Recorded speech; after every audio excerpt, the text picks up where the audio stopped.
Alors, le chapitre 9 présente la proposition d'assurance et la notion d'évaluation des risques en assurance vie. En tant que représentant, vous êtes celui qui devait, avec le client, compléter la proposition qui, elle, sera la base pour le souscripteur dans son analyse des besoins d'assurance vie et des recommandations et des contrats qui seront ensuite rédigés. C'est un document qui peut être long parce qu'il y a beaucoup d'informations qui sont nécessaires. La plupart des propositions des compagnies d'assurance vont être longues, plusieurs pages parce qu'elles contiennent toutes les possibilités de produits disponibles. Par ailleurs, lorsqu'on remplit une proposition, comme ce ne sont pas tous les produits qui font partie de la demande, ben, certains espaces vont rester libres. Alors, le processus de souscription commence par la proposition initiale remplie chez le client par vous, pas par vous, mais avec vous, le représentant. Alors, votre rôle, vous, c'est d'être les yeux de la compagnie.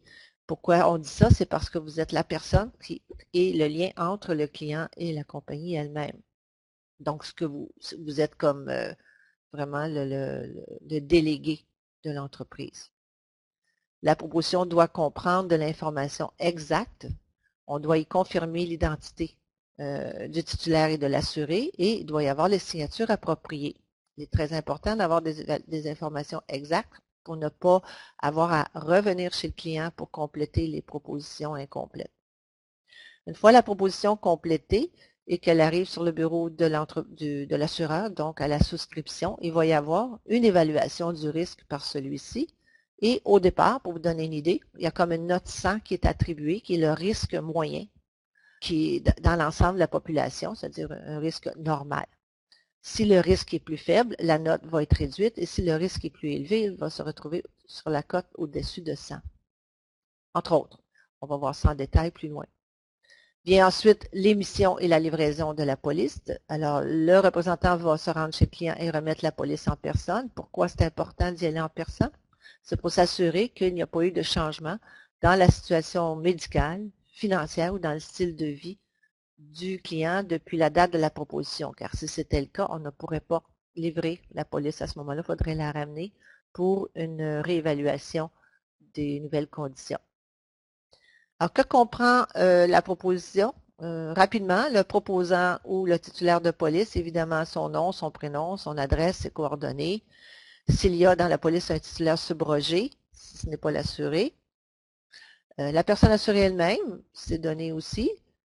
Si c'est la même, on a déjà les coordonnées. Si c'est différent, il faut préciser les détails de cette personne-là. Si c'était de police conjointe, donc il y a monsieur et madame dans la même police, le même contrat, il faut préciser si la police sera déboursée, versée au premier ou au deuxième décès. On va indiquer qui sont les bénéficiaires. Est-ce que ça va être des personnes en particulier? Est-ce que ça va être des entités juridiques? Est-ce que ça va être les héritiers légaux? Alors, par défaut, le bénéficiaire va être la succession. Et on pourrait aussi changer ces différents bénéficiaires-là, à moins que ce soit indiqué au contrat que le bénéficiaire est irrévocable.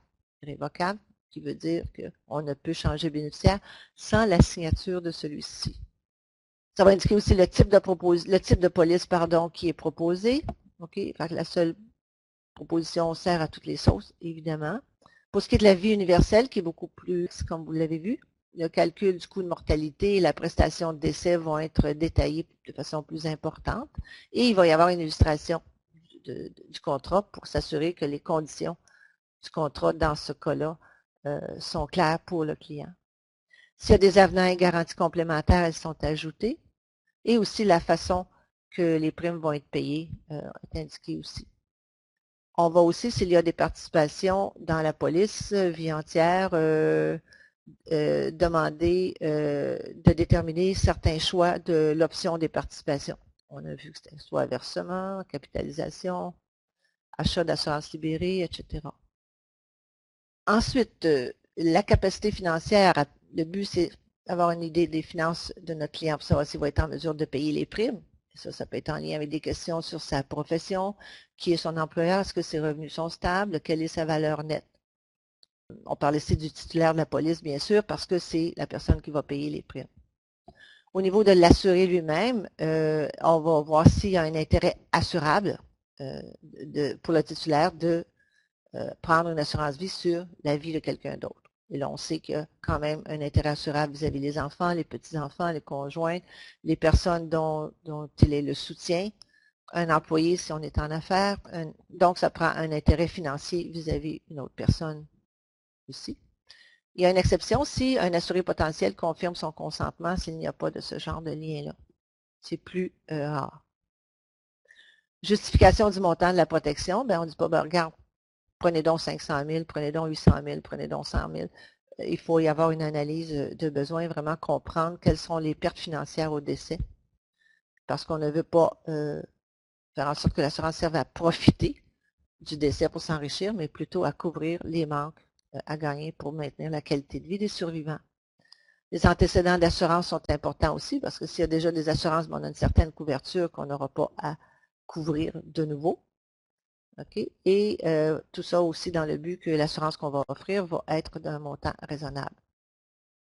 Un autre aspect de la proposition, ce sont toute l'entrée des renseignements personnels, ensuite les renseignements médicaux. Les renseignements personnels, on ajoute aux données de tantôt la date de naissance, l'adresse, le numéro d'assurance sociale, le pays de naissance, la nationalité, le statut de résidence actuelle, qui est l'employeur et la profession, les antécédents de faillite, peuvent être importants à considérer, surtout dans le cas de paiement des primes.